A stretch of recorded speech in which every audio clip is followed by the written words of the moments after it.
Hello friends, আজকে তোমাদের কাছে চিড়ার একটা রেসিপি দেখাচ্ছি। চিড়াটাকে ধুয়ে আমি এরকম আধা ঘন্টা সোক করে রেখেছিলাম। আলুটাকে আমি এভাবে গ্রেটারে আলু সিদ্ধ করে সেটা গ্রেটারে গ্রেট করে নিয়েছি। এখানে চপিংয়ে আমি পেঁয়াজ, রসুন আর আদা আমি নিয়ে নিয়েছি, এটা চপ করে নিব। কড়াইতে আমি সর্ষের তেল নিয়ে নিয়েছি, তারপর আমি এর মধ্যে হিং দিয়ে দিলাম।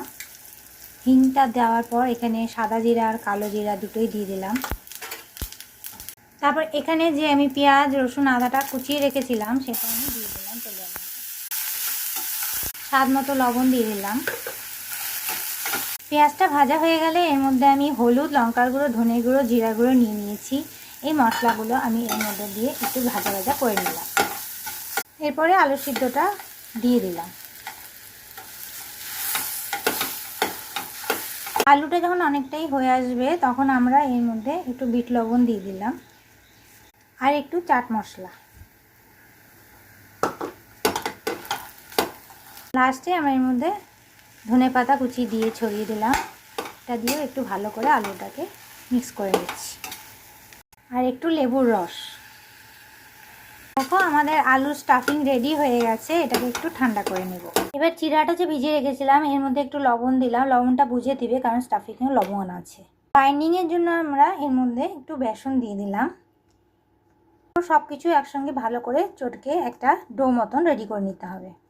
দেখো আমি চিড়া আর বেসনটাকে মেখে এরকম একটা ডো করে নিয়েছি। এখান থেকে ছোট ছোট বল কেটে নিব।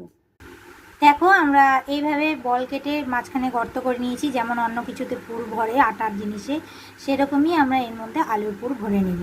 দেখো আমি এইভাবে গোল করে নিচ্ছি, এর ভিতরে স্টাফিং ভরে নিচ্ছি। এইভাবে যেমন আলুর পরোটার আটার মধ্যে পুর ভরো সেইভাবেই এই পোহার এই যে চিড়াটার আছে এটার দলার ভিতরে এইভাবে আলুর পুর ঢুকিয়ে এরকম গোল গোল করে শেপ করে রেখে দিবে। দেখো আমি একটা আপে প্যান নিয়ে নিয়েছি, এর মধ্যে আমি অল্প করে একটু ঘি লাগিয়ে দিব।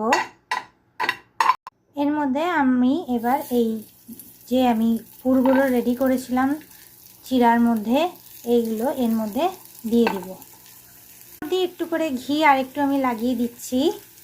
এটাকে আমি একটু কভার করে দিলাম। এক পিঠ অনেকটা হয়ে আসলে এটাকে এইভাবে উল্টে দিতে হবে। খেতে খুব ভালো লাগে, এটা বাড়িতে ট্রাই করে দেখো। আমার চ্যানেলকে সাবস্ক্রাইব করো, লাইক করো, শেয়ার করো প্লিজ। কেমন লাগলো কমেন্টে জানিও। তো এটা আমাদের রেডি হয়ে গেছে, তুলে দিলাম। কতটা বেশি করকরা হয়, খেতে খুব মজা লাগে। এটা হয়ে গেছে, এখন আমরা এটা উঠিয়ে নিচ্ছি। এটা দেখো আমি এটা চাটনি, ধনেপাতা চাটনির সঙ্গে সার্ভ করেছি। এটা তোমরা সসের সঙ্গে সার্ভ করতে পারো। এটা খেতে খুবই টেস্ট হয়, হেলদি হয়।